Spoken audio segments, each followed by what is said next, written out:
बच्चों, आज हम बीएसटी का 5th चैप्टर जो है संगठन ऑर्गेनाइजेशन स्टार्ट करेंगे। पहले कुछ जो हमने प्लानिंग किया हुआ है वो याद कर लेते हैं। प्लानिंग क्योंकि प्राइमरी फंक्शन है यानी मुख्य कार्य है, प्लानिंग के बाद ही बाकी कार्य आते हैं। तो प्लानिंग में हमने क्या समझा कि किसी भी कार्य को कब किया जाए, कहाँ किया जाए, कैसे किया जाए और किसके द्वारा कराया जाए, इस वहाँ पे क्या होती है, प्लानिंग होती है।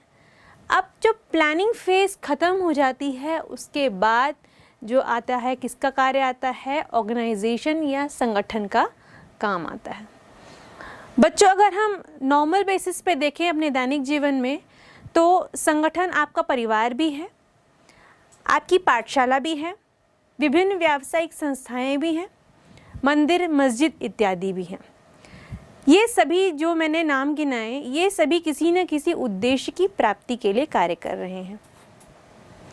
अगर अब मैं इस कॉन्सेप्ट को समझाऊं तो कोई भी ऑर्गेनाइजेशन कब बनता है, जब दो या दो से अधिक व्यक्ति किसी उद्देश्य को प्राप्त करने के लिए कार्य करते हैं तो वहाँ पर ऑर्गेनाइजेशन आता है या उसे ऑर्गेनाइजेशन कहते हैं। अगर इस डेफिनेशन को देखें तो हमें यह क्लियर होता है कि जो ऑर्गेनाइजेशन होता है उसमें दो या दो से अधिक व्यक्तियों का होना ज़रूरी है, अर्थात कोई भी एक व्यक्ति संगठन नहीं हो सकता, यह स्पष्ट है। अब हम ऑर्गेनाइजेशन को समझें तो उसमें जो फर्स्ट शब्द आता है ऑर्गेनाइज आता है। ऑर्गेनाइज क्या समझते हैं आप बच्चों, व्यवस्थित करना। एक उदाहरण से समझें, मान लीजिए यहाँ एक स्टडी टेबल रखा है, यहाँ पुस्तक और कॉपियाँ बिखरी हुई हैं, पेन बिखरे हुए हैं, पेंसिल इरेजर स्केल बिखरी हुई है। अब अगर मैं इन सभी को पुस्तकों को पुस्तकों की जगह पर रख दूं, कॉपियों को कॉपियों की जगह पर रख दूं, पेंसिल को पेंसिल होल्डर में, इरेज़र, शार्पनर और स्केल ये सबको पेंसिल होल्डर में रख दूं, उसी तरह पेन को पेन होल्डर में रख दूं, तो इस तरह से मेरा जो स्टडी टेबल है वो हो जाएगा ऑर्गेनाइज यानी व्यवस्थित हो जाएगा। तो यहाँ मैंने ऑर्गेनाइजेशन से ऑर्गेनाइज समझाया। अब ऑर्गेनाइजेशन की ज़रूरत क्यों पड़ती है? किसी भी उद्देश्य की प्राप्ति के लिए ऑर्गेनाइजेशन की ज़रूरत पड़ती है। हम ऑर्गेनाइजेशन को अगर समझें तो ऑर्गेनाइजेशन का हिंदी मीनिंग क्या होता है, समगठन, यानी इसको हम दो भागों में तोड़ सकते हैं, सम धन गठन। इसमें क्या होता है, समान विचारों पर कार्य करने के लिए जब विभिन्न व्यक्तियों को गठित किया जाता है या समान उद्देश्यों को की प्राप्ति के लिए विभिन्न व्यक्तियों को का गठन किया जाता है तो वहाँ संगठन होता है। और इंग्लिश में जब इसे ऑर्गेनाइजेशन कहते हैं तो ऑर्गेनाइजेशन की जब उत्पत्ति जो हुई है वो ऑर्गेनिज्म से हुई है और इसका जो मूल शब्द है वो है ऑर्गन। बच्चों, ऑर्गन शब्द आपने बायोलॉजिकली सुना हुआ है। इसमें आपने 5 सेंस ऑर्गन सुने हैं। कौन कौन से हैं ये? Eyes, nose, ears, tongue and skin. अब इनका कार्य क्या है? इनका कार्य है कि जो एनवायरनमेंट में जितनी भी चीज़ें हैं उससे मनुष्य या मानव के शरीर को अवगत कराना। मतलब एक उद्देश्य की प्राप्ति के लिए ये पांचों इंद्रियां मिलकर कार्य कर रही हैं।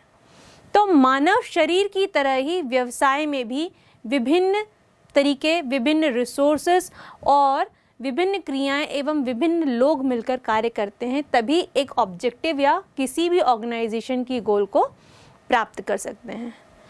ये तो हुआ एक ऑर्गन। आप एक ऑर्गन और जानते हैं जिसे हम वाद्य यंत्र की तरह कहते हैं। इसका एक अच्छा एग्जाम्पल ले सकते हैं आप, माउथ ऑर्गन। इसके अलावा ऐसे कई वाद्य यंत्र हैं जिसे हम ऑर्गन कहते हैं। अब मैं ये कह रही थी कि हम जैसे मानव शरीर के लिए ये जो 5 इंद्रियां काम करती हैं, वैसे ही डिफरेंट एक्टिविटीज़ जो हैं वो क्या करती हैं, उनको पहचाना जाता है किसी फॉर्म के लिए, मतलब ऑब्जेक्टिव डिसाइड करने के लिए। उन क्रियाओं को पहचानने के बाद उनका समूहीकरण किया जाता है। समूहीकरण होने के बाद क्या होगा, उससे रिलेटेड जितने रिसोर्सेस चाहिए उनको एकत्र किया जाता है, चाहे वो भौतिक हो, मानवीय हो या फाइनेंशियल हो, और उनको क्या किया जाता है, फिर नियंत्रित किया जाता है या उसको इम्प्लीमेंट किया जाता है किसी भी ऑब्जेक्टिव को पाने के लिए। तो इस तरीके से हम समझ सकते हैं कि संगठन में कार्य होता है और संगठन की ज़रूरत होती है। आइए अब हम कुछ परिभाषाएं देखें और संगठन को और अच्छी तरह समझते हैं। संगठन की पहली परिभाषा सर L.H. हेने ने दी है। इनके अनुसार किसी सामान्य उद्देश्य अथवा उद्देश्यों की प्राप्ति के लिए विशिष्ट अंगों का मैत्रीपूर्ण संयोजन ही संगठन कहलाता है। एक और परिभाषा देखते हैं। मैकफार्लैंड सर के अनुसार संगठन का आशय व्यक्तियों के एक विशेष समूह से है जो निश्चित उद्देश्यों की प्राप्ति के लिए मिलकर कार्य करते हैं। इसी तरह एक और तीसरी परिभाषा देखते हैं। आइए, R.C. डेविस सर के अनुसार संगठन मूलतः व्यक्तियों का एक विशेष समूह है जो एक नेता के निर्देशन में सामान्य हितों की पूर्ति हेतु सहयोग करते हैं। इन तीनों डेफिनेशन से या परिभाषाओं से हमें यह क्लियर होता है या हम यह समझ सकते हैं कि कोई भी संगठन क्या है, दो या दो से अधिक व्यक्तियों से मिलकर बना होता है। और इस संगठन में क्या होता है, इनमें विभिन्न क्रियाएं होती हैं। विभिन्न क्रियाओं का क्या होता है, समूहीकरण होता है और इन क्रियाओं को क्या किया जाता है, डिफरेंट डिपार्टमेंट्स में विभक्त या बांट दिया जाता है। अब इनके अनुसार ही रिसोर्सेस अवेलेबल कराए जाते हैं और रिसोर्सेस जब मिल जाते हैं उन एक्टिविटीज़ को क्या किया जाता है, यहाँ पे इम्प्लीमेंट किया जाता है। मतलब इन क्रियाओं को आगे इन पर कार्य किया जाता है और किस तरह प्रतिपादित होगा यह कार्य किया जाता है उन रिसोर्सेस के द्वारा। इसमें ह्यूमन रिसोर्सेज भी सम्मिलित हैं, भौतिक भी सम्मिलित हैं, इसके अलावा फाइनेंशियल रिसोर्सेज भी सम्मिलित हैं। और इस तरह से क्या हो सकता है, किसी भी संगठन की उद्देश्य की प्राप्ति की जाती है। तो बच्चों, इस तरीके से हमने एक ऑर्गेनाइजेशन का मीनिंग, कॉन्सेप्ट और उसके डेफिनेशंस को समझा। बच्चों, आइए अब हम संगठन की विशेषताओं को जानेंगे या कैरेक्टरिस्टिक्स ऑफ ऑर्गेनाइजेशन भी कह सकते हैं इसे। अब पहला जो कैरेक्टरिस्टिक क्या हो सकता है आप जानते हैं? जो संगठन का पहला कैरेक्टरिस्टिक है कि यह एक आधारभूत कार्य है। प्राइमरी फंक्शन क्या था या मुख्य कार्य? प्लानिंग था। और इसके बाद आता है ऑर्गेनाइजेशन और ये जो कार्य होता है आधारभूत कार्य है, क्योंकि अगर ऑर्गेनाइजेशन नहीं होगा तो प्लानिंग किस पे इम्प्लीमेंट होगी। मतलब अगर ऑर्गेनाइजेशन या संगठन नहीं होगा या उसकी अनुपस्थिति में जो हमने नियोजन किया है किसी कार्य का, वो किस पे अप्लाई होगा। इसीलिए संगठन का होना बहुत ज़रूरी है। हमने जैसे कि जाना है कि प्रबंध के 5 कार्य हमने इम्पोर्टेंट जाने। कौन कौन से जाने थे? नियोजन जाना था, फिर संगठन जाना था, उसके बाद हमने जाना था स्टाफिंग जाना था, डायरेक्टिंग जाना था और कंट्रोलिंग जाना था। तो इसी में हम संगठन को अध्ययन करें तो संगठन में कौन कौन से कार्य आ सकते हैं। संगठन में क्रय, विक्रय और कस्टमर सेटिस्फैक्शन, इससे रिलेटेड सारी एक्टिविटीज़ आएंगी जो कि उस जो हमने ऑब्जेक्टिव डिसाइड किया है उसको हम पा सकें। तो संगठन प्रबंध का आधारभूत कार्य है, इससे यह सिद्ध होता है। मतलब यह एक बहुत इम्पॉर्टेंट या बेसिक फंक्शन होता है किसका? एक प्रबंध का यानी मैनेजमेंट का। इसके बाद आता है संगठन व्यक्तियों का समूह है। इसको हम कह सकते हैं organisation is a group of individuals. देखिए बच्चों, जैसे मैंने डेफिनेशन में या परिभाषा में पहले ही बताया कि कोई भी जो संगठन होता है वो 2 या 2 से अधिक व्यक्तियों से मिलकर बनता है। कोई भी एक व्यक्ति संगठन का निर्माण नहीं कर सकता। आप खुद ही सोचिए, अगर किसी फर्म को कोई ऑब्जेक्टिव या गोल अचीव करना है तो क्या उसके लिए कोई एक व्यक्ति उस कार्य को पूरा कर सकता है? नहीं। उस ऑब्जेक्टिव को पूरा करने के लिए उसे कई लोग चाहिए। आपने देखा होगा ऑर्गेनाइजेशन लेवल पे कि ऑर्गेनाइजेशन होता है, कोई भी फर्म है मान लेते हैं हम। अब फर्म क्या होता है, डिफरेंट डिपार्टमेंट्स में डिवाइड हुआ। अब डिफरेंट डिपार्टमेंट्स कौन कौन से हुए हैं? उसका HR अलग डिपार्टमेंट होगा, फाइनेंस अलग होगा, मार्केटिंग अलग होगा, प्रोडक्शन अलग डिपार्टमेंट होगा। अब ये डिपार्टमेंट हैं। अब इन ऑल टोटल अगर हम देखें तो ऑर्गेनाइजेशन का एक ऑब्जेक्टिव, इन डिफरेंट डिपार्टमेंट्स के अलग अलग ऑब्जेक्टिव, लेकिन इनका एक्चुअल गोल क्या होगा या इनका मुख्य उद्देश्य क्या होगा कि जो फर्म का गोल है उसको अचीव किया जाए या फर्म का जो उद्देश्य है उसको प्राप्त किया जाए। तो इस तरीके से हम कह सकते हैं कि कोई भी एक व्यक्ति क्या होता है, ग्रुप नहीं बना सकता या ऑर्गेनाइजेशन नहीं बना सकता। किसी भी ऑर्गेनाइजेशन के निर्माण के लिए 2 या 2 से अधिक व्यक्तियों की आवश्यकता होती है। तीसरा बिंदु आते हैं। तीसरा बिंदु है या तीसरा कैरेक्टरिस्टिक इसका है सामान्य उद्देश्य। जैसे मैंने आपको इसके पहले वाले कैरेक्टरिस्टिक में बताया था कि जो फर्म है उनके डिफरेंट डिपार्टमेंट्स भी एक ही उद्देश्य की प्राप्ति के लिए कार्य करते हैं, उसी तरह इस बिंदु में भी यह कह रहा है कि फर्म में जो लोग होते हैं वो कॉमन गोल्स यानी सामान्य उद्देश्यों की प्राप्ति के लिए कार्य करते हैं। अब कैसे कार्य करते हैं? मान लीजिए किसी फर्म का उद्देश्य है कि नेक्स्ट ईयर तक उनको क्या करना है, 100% प्रोडक्शन करना है, ठीक है। तो अब इन डिपार्टमेंट्स का भी उद्देश्य अलग अलग होगा। मान लीजिए एचआर का उद्देश्य है कि इतने लोगों का रिक्रूटमेंट करना है, कॉन्फ्लिक्ट डिस्प्यूट जो फर्म्स में चल रहे हैं उनको हटाना है, ठीक है। सेल्स वालों का होगा कि 30 से 40% तक क्या करना है, ग्रोथ को बढ़ाना है, मार्केटिंग का स्ट्रैटेजी डेवलप करना है।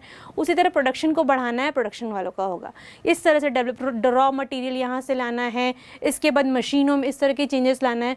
तो ये सब प्रोडक्शन डिपार्टमेंट का काम होगा। देखिए इन सब के ऑब्जेक्टिव भले अलग हैं, लेकिन जो फर्म का ऑब्जेक्टिव है कि उनको 100% प्रोडक्शन देना है और गोल अचीव करना है, ये जो डिफरेंट डिपार्टमेंट्स हैं वो क्या कर रहे हैं, अपने ओरिजिनल गोल के लिए ही ये ऑब्जेक्टिव्स पे कार्य कर रहे हैं। तो इस तरीके से हम इसके जो तीसरे कैरेक्टरिस्टिक्स हैं यानी सामान्य उद्देश्य यानी कॉमन गोल्स के लिए जो ऑर्गेनाइजेशन के लोग हैं वो कार्य करते हैं, इनको समझ सकते हैं। आइए अब इनके चौथे कैरेक्टरिस्टिक को समझें। चौथा कैरेक्टरिस्टिक क्या है? संगठन प्रबंध का एक यंत्र है यानी organisation is a machine of management. देखिए बच्चों, अगर मशीन के किसी भी पार्ट में प्रॉब्लम आ जाए तो क्या वो मशीन चलेगी? नहीं। सिंपल सा ही लेते हैं, आप लोग साइकिल चलाते हैं, साइकिल की अगर चेन उतर जाएगी तो क्या आप लोग प्रॉपर साइकिल चला पाएंगे या उसका ब्रेक लूज हो जाएगा? नहीं, साइकिल चलाने में क्या हो जाएगी, दिक्कत आने लगी, क्योंकि वो भी एक मशीन है। उसी तरीके से हम देखते हैं कि ऑर्गेनाइजेशन भी एक मशीन है, वो भी अलग अलग भागों से मिलकर बनी है, उसके भी कई अंग हैं। अगर उसके एक भी अंग में डिफेक्ट आता है या प्रॉब्लम क्रिएट होती है तो वह मशीन क्या होगी, क्या ठीक से कार्य नहीं करेगी, और ठीक से कार्य न करने के कारण क्या होगा, वह उद्देश्य की ओर आगे बढ़ नहीं पाएगी या प्रॉपर्ली उस उद्देश्य को अचीव नहीं कर पाएगी। तो हम इस तरीके से प्रबंध, एक संगठन प्रबंध का एक उद्देश्य है या एक यंत्र है, हम उसको समझ सकते हैं। इसके बाद इसका अगला कैरेक्टरिस्टिक आता है समन्वय यानी कोऑर्डिनेशन। अब जैसे हम जानते हैं कि एक ऑर्गेनाइजेशन में अलग अलग लोग कार्य करते हैं, सबकी थिंकिंग अलग है, सबके बिलीव्स अलग हैं, सबके सोचने का तरीका अलग है, समझने का तरीका अलग है, सबका लिविंग स्टैंडर्ड मतलब रहन सहन अलग अलग है। तो इस स्थिति में क्या होगा, उन लोगों के बीच समन्वय होना बहुत ज़रूरी है। समन्वय यानी तालमेल यानी कोऑर्डिनेशन, ये होना बहुत ज़रूरी है। जब इनके बीच ये कोऑर्डिनेशन होगा तभी वो एक कॉमन गोल जो होता है या ऑब्जेक्टिव होगा फर्म का, उसकी तरफ आगे बढ़ेंगे। तो इस तरीके से हमें इसके जो नेक्स्ट कैरेक्टरिस्टिक है समन्वय या कोऑर्डिनेशन को समझते हैं। इसके बाद आता है डिवीजन ऑफ वर्क। जैसे कि बच्चों मैंने आपको सर हेनरी फ्योल का fundamental of principles of management बताया था। उन्होंने, उनका पहला प्रिंसिपल यही था कि डिवीजन ऑफ वर्क करना। उसमें मैंने आपको बहुत क्लियरली समझाया है कि डिवीजन ऑफ वर्क है क्या। इसमें मैंने बताया था कि कोई कार्य है, उस कार्य को क्या किया जाता है, डिफरेंट पार्ट्स में डिवाइड किया जाता है या विभक्त किया जाता है। अब उस कार्य को उसके स्पेशलाइज्ड व्यक्ति को सौंप दिया जाता है कि भाई आपको ये कार्य बहुत अच्छे से आता है, आप इस कार्य को करिए। उस स्थिति में क्या होगा कि कार्य अच्छे से समय पे पूरा भी हो जाएगा। तो यह है कार्य का विभाजन। मतलब अगर किसी वर्क को अच्छी तरीके से कंप्लीट करना है तो उसके लिए एक कार्य को विभिन्न भागों में विभक्त करके उसके स्पेशलाइज्ड व्यक्ति को सौंप दिया जाए और वह उसको पूरा करेगा। इस स्थिति में क्या होगा, इस स्थिति में होगा यह कि कार्य अच्छी तरीके से पूरा होगा तो जो फर्म का ऑब्जेक्टिव है उसको आसानी से अचीव किया जा सकता है। अब अगला इसका कैरेक्टरिस्टिक्स आता है कि संगठन संचार की प्रणाली है। Organisation is a system of communication.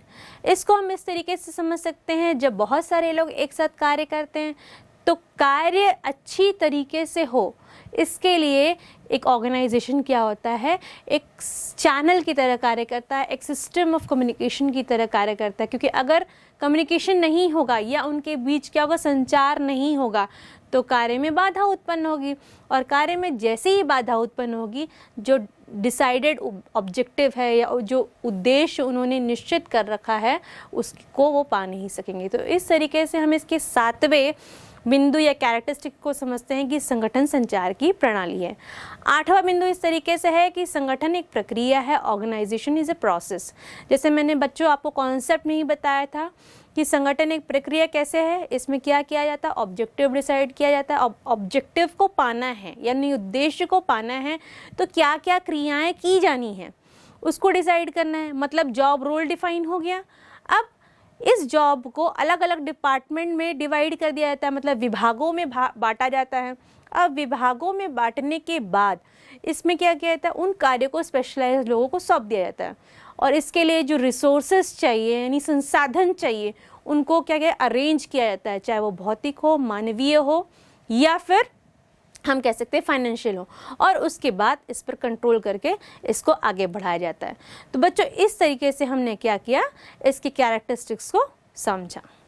बच्चों संगठन यानी ऑर्गेनाइजेशन की मीनिंग, कॉन्सेप्ट और उसके कैरेक्टरिस्टिक्स यानी विशेषताओं को समझने के बाद आइए चलिए अब उनके महत्व या लाभ को समझते हैं। महत्व या लाभ क्यों समझना है कि हमको यह जानना है कि संगठन की क्या ज़रूरत है। चलिए एक छोटी सी स्टोरी से समझते हैं इसे। आपने इसे बचपन में भी सुना होगा कि एक वृद्ध आदमी के 4 पुत्र थे। वो अक्सर एक दूसरे से लड़ाई किया करते थे, किसको लेकर के, प्रॉपर्टी को लेकर के। जब वो वृद्ध आदमी, उसे ऐसा लगने लगा कि नहीं अब वो कुछ दिनों का ही मेहमान है और वह ज़्यादा दिन इस पृथ्वी पर नहीं रह सकता, लेकिन उसके जानने के बाद उसके बच्चे अलग हो जाएंगे और इस दुनिया में जो चल रहा है उसका सामना नहीं कर पाएंगे। तो उन्हें एक रखने के लिए उन्होंने एक एग्जाम्पल देने या एक कहानी का रूपांतरण लिया। उन्होंने एक एक लकड़ी उन अपने 4 बच्चों को दी और कहा इसे तोड़ दो। बच्चों ने एक एक लकड़ी उठाई और उसे तोड़ दिया। उसके बाद उन्होंने क्या किया, वैसी ही 4 से 5 लकड़ियाँ ली और उनका एक गट्ठा बनाया, और उसके बाद अपने बच्चों को कहा कि अब इस गट्ठे को तोड़ दो। चारों बच्चों ने एक एक करके प्रयत्न किया कि वो उस गट्ठे को तोड़ दें, पर ऐसा हो नहीं पाया, क्योंकि जब वो लकड़ियाँ अकेली थीं तब वह आसानी से टूट गई, और जब वो लकड़ियाँ एक साथ मिल गईं तो उनको तोड़ना मुश्किल हो गया। तब उन बच्चों ने अपने पिताजी से पूछा ये ऐसा क्यों हुआ। उस वृद्ध मनुष्य ने बताया कि बच्चों जब आप अकेले रहोगे तो समस्याएं आएंगी और हो सकता है वो समस्याएं आपको तोड़ दें, लेकिन जब आप चारों एक साथ सुनियोजित होकर के एक साथ संगठित होकर रहेंगे तो कितनी भी समस्याएं आ जाएं आप चारों को नहीं तोड़ पाएंगे। यही है संगठन का महत्व, और इस छोटी सी स्टोरी से हमने संगठन के महत्व को समझा और उस वृद्ध मनुष्य ने अपने चारों पुत्रों को समझाया। तो इससे हम संगठन के लाभ को भी समझ सकते हैं। ये तो हुई एक स्टोरी की बात। सर एंड्रू क्रैनॉल ने 1901 में क्या कहा था आप जानते हैं? उन्होंने कहा था कि आप हमसे सब कुछ ले लो, बस हमारे संगठन को छोड़ दो, हम फिर से उठ खड़े होंगे और अपने आप को स्थापित कर लेंगे। चूँकि उनका संगठन डूब रहा था या फाइनेंशियली रूप से वो कमज़ोर हो चुके होंगे, इसलिए उन्होंने अपने अपोजिशन पार्टी से इस तरह कहा था कि आप हमसे सब कुछ ले लो बट हमारा संगठन छोड़ दो, बस हमारा संगठन छोड़ दो, हम फिर से उठ खड़े होंगे और अपने आप को स्थापित कर लेंगे। तो संगठन क्यों ज़रूरी है, कितना ज़रूरी है, इस एक स्टेटमेंट से और उस छोटी सी स्टोरी से हम समझ सकते हैं। आइए अब हम संगठन के लाभ या महत्व को कुछ बिंदुओं से और अच्छे तरीके से समझने की कोशिश करते हैं। इसका पहला बिंदु है नीतियों के प्रभावी क्रियान्वयन से। अब effective follow up of policies, नीतियां सबसे पहले बनाते कौन है? नीतियों का निर्माण सबसे पहले मैनेजमेंट या टॉप लेवल मैनेजर्स करते हैं। अब जब ये नीतियां बना लेते हैं तो ये जो है इनके प्रभावी क्रियान्वयन पर क्या करते हैं, नज़र रखते हैं या उसको ऑब्जर्व करते हैं कि जो नीतियाँ बनाई गई हैं उसको डिफरेंट डिपार्टमेंट के मैनेजर्स द्वारा, डिफरेंट एम्प्लॉयज़ द्वारा, लेबर्स द्वारा, इन सभी लोगों के द्वारा, जितने लोग उस फर्म में या उस ऑर्गेनाइजेशन में या उस संगठन में काम कर रहे हैं, उन लोगों के द्वारा उन नीतियों का पालन हो रहा है कि नहीं। क्योंकि वह नीतियाँ इसलिए बनाई जाती हैं ताकि ऑर्गेनाइजेशन का जो गोल है, ऑब्जेक्टिव है, उसको पाया जा सके। तो पहला बिंदु ये है कि इसकी क्या होता है कि नीतियों का प्रभावी क्रियान्वयन हो रहा है कि नहीं, ये बहुत ज़रूरी है। उसके बाद दूसरा बिंदु इस तरीके से है कि विशिष्टीकरण को प्रोत्साहन देना, यानी एनकरेज टू स्पेशलाइजेशन। जैसे बच्चों, मैंने पहले भी आपको कहा है कि जब वर्क डिवीजन होता है या डिवीजन ऑफ वर्क होता है, कार्य का विभक्तिकरण होता है, कार्य के विभक्तिकरण के बाद क्या होता है, उन्हें उनके स्पेशलाइज्ड व्यक्तियों को सौंप दिया जाता है या उसका दायित्व तो उनको दे दिया जाता है कि भाई आपको ये कार्य करना है। क्यों? क्योंकि वो उस कार्य को करने में स्पेशलाइज्ड हैं, उनमें स्किल हैं, वो स्किल्ड है उन कार्य को करने के लिए, इसलिए उनको वो सौंप दिया जाता है और उनको एनकरेज किया जाता है या उनको प्रोत्साहित किया जाता है कि भाई आप इन कार्यों को करिए। क्योंकि एक अच्छा मैनेजर या टॉप लेवल मैनेजमेंट यह जानती है कि यह विशिष्ट या ये स्पेसिफिक कार्य करने के लिए कौन सा व्यक्ति सही है और कौन सा व्यक्ति गलत है, और इस स्पेसिफिक कार्य को कौन सा व्यक्ति अच्छे से कर सकता है। ताकि हम कोई भी फॉर्म में कोई भी कार्य को अच्छे से क्यों करते हैं, ताकि जो फाइनल ऑब्जेक्टिव डिसाइड किया है उसको हम प्राप्त कर सकें। उसके बाद हम तीसरा लाभ देखते हैं। तीसरा लाभ क्या है, तीसरा महत्व क्या है कि प्रबंधकीय क्षमता में वृद्धि, इंक्रीज इन मैनेजरियल एफिशिएंसी। अब कार्य जितनी अच्छी तरीके से होगा, मैनेजर की एफिशिएंसी उतनी अच्छी तरीके से होगी। क्योंकि ऑर्गेनाइजेशन में कई लोग होते हैं। अब एक अच्छे मैनेजर को यह जानना चाहिए कि उसके ऑर्गेनाइजेशन में कौन सा व्यक्ति क्या कार्य बहुत अच्छे तरीके से करता है और उसे उसकी क्षमता के अनुसार और उसके स्पेशलाइजेशन के अनुसार वह कार्य सौंपना चाहिए। उसके बाद जो चौथा बिंदु आता है, संसाधनों का अनुकूलतम उपयोग। जो चौथा बिंदु है, ऑप्टिमम यूटिलाइजेशन ऑफ रिसोर्सेस। क्या क्या रिसोर्सेस होते हैं? Man, machine, material, method. मतलब मानव, मशीनें, क्रियाएं, विधि, ये सब जो होती है, माल, ये जो चीज़ें हैं, ये रिसोर्सेस है, इनको अच्छी तरीके से उपयोग करना कि इनमें क्या हो, इनका वेस्टेज ना हो और इनका इतनी अच्छी तरीके से उपयोग किया जा सके कि विद इन द ड्यूरेशन, मतलब जो समय निर्धारित किया गया है उस निर्धारित समय में उस ऑब्जेक्टिव को प्राप्त किया जा सके। इसके बाद इस नेक्स्ट जो महत्व या लाभ है वो है परिवर्तन को अपनाना, यानी एडॉप्शन ऑफ चेंजेस। बच्चों देखिए, ऑर्गेनाइजेशन में हमेशा चेंजेस आते रहते हैं क्योंकि एनवायरनमेंट में चेंजेस आते रहते हैं। अब जो ऑर्गेनाइजेशन इन चेंजेस के साथ नहीं चलेगा वो लॉन्ग टर्म चल नहीं सकता या बहुत दूरी तक नहीं चल सकता। तो उन चेंजेस को एक्सेप्ट करना और उन चेंजेस को अपने जो ऑर्गेनाइजेशन या संगठन में लोगों के द्वारा एक्सेप्ट करवाना कि नहीं, ये चेंजेस आ गए हैं। फॉर एग्जांपल हम ले, टेक्नोलॉजिकल चेंजेस आ गए हैं। पहले क्या होता था, सारा कार्य मैनुअल होता था, मानवीय होता था। अब क्या होने वाला है, अब क्या होता है, कुछ कार्य मैनुअल भी होता है, कुछ कार्य जो होता है मशीनी होता है। और अब टेक्नोलॉजी के आने के साथ साथ बहुत सारी टेक्नोलॉजी ऐसे डेवलप हो गई है जो कि सिस्टम बेस्ड कार्य हो गए हैं। तो बच्चों ये चेंजेस जो हैं एक ऑर्गेनाइजेशन को लॉन्ग टर्म कार्य करने के लिए एक्सेप्ट कर लेना चाहिए। फिर आता है कर्मचारियों का विकास, डेवलपमेंट ऑफ पर्सनल। किसी भी ऑर्गेनाइजेशन का विकास तभी संभव है जब वह अपने अंदर जो पर्सन्स रह रहे हैं या लोग रह रहे हैं, जो लोग कार्य कर रहे हैं, उनका विकास भी साथ साथ करें।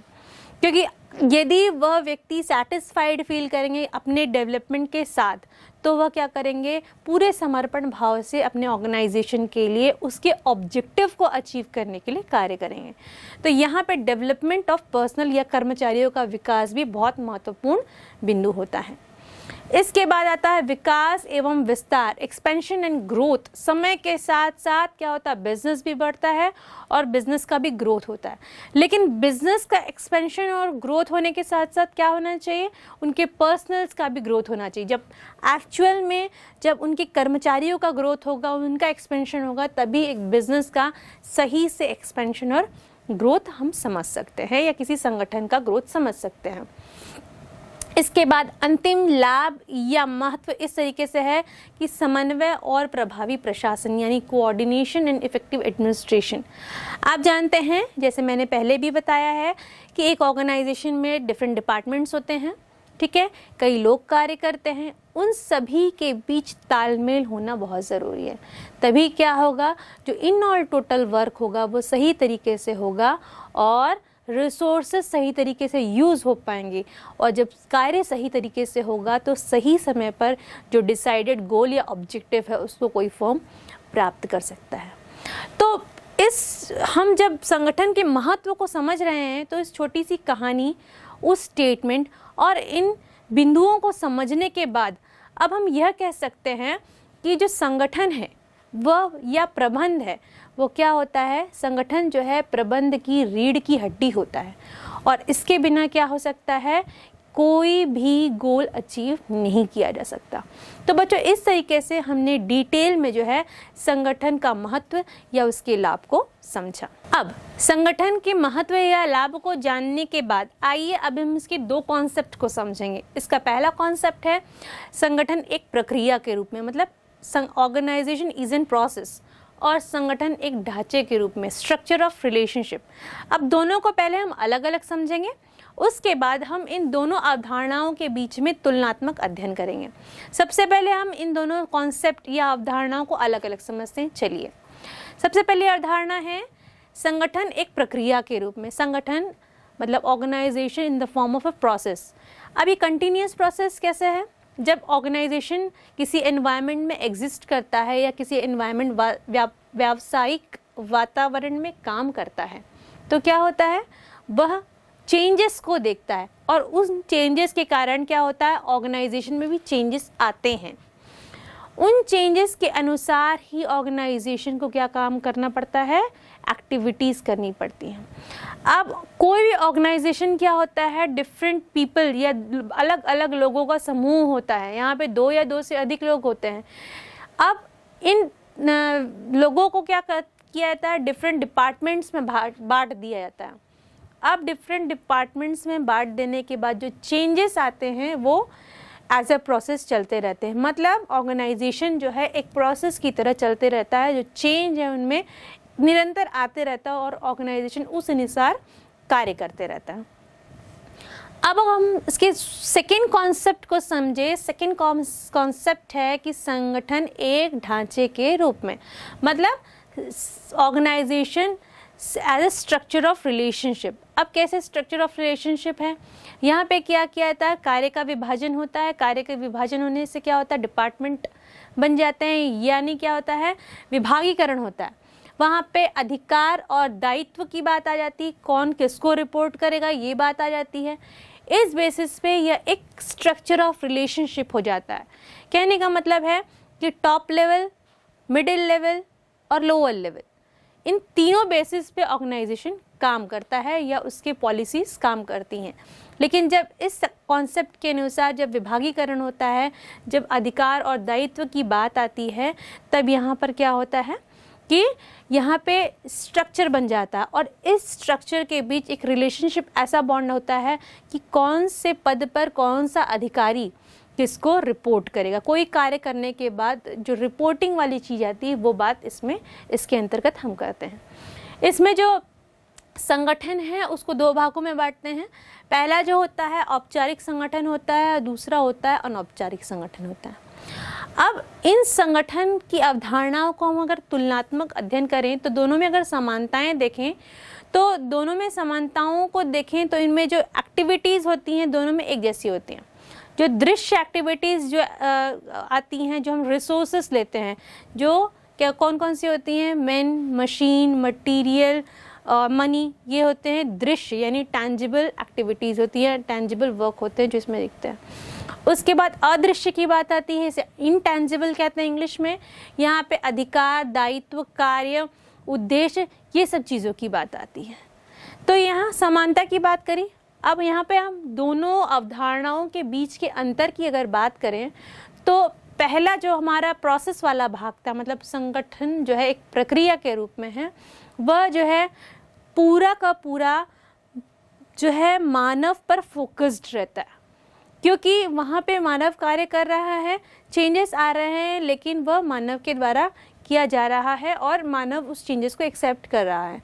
तो ये क्या होता है, फर्स्ट जो है इस कॉन्सेप्ट जो है संगठन एक प्रक्रिया के रूप में है, वो एक मैन पे कॉन्सेप्ट रहता है या ह्यूमन पे कॉन्सेप्ट रहता है, कॉन्सेंट्रेटेड रहता है। और जो दूसरा है संगठन एक ढांचे के रूप में, स्ट्रक्चर ऑफ रिलेशनशिप, यहाँ पे क्या होता है, ये जो कॉन्सेप्ट है ये जो है दायित्व और अधिकारों पर कॉन्सेंट्रेटेड करता है, क्योंकि इसमें जैसे मैंने आपको बताया कि रिलेशनशिप की बात आती है, एक स्ट्रक्चर की बात आती है, रिपोर्टिंग की बात आती है, तो यहाँ पर दायित्व अधिकार जो होते हैं इस पर यह अवधारणा ज़्यादा फोकस करती है। तो इस तरीके से बच्चों हमने संगठन की दोनों अवधारणाओं को समझा, उनके बीच तुलनात्मक अध्ययन को समझा। तुलनात्मक अध्ययन में हमने समानताएं भी समझी और असमानताएं भी समझी। तो यह था संगठन की अवधारणाएं।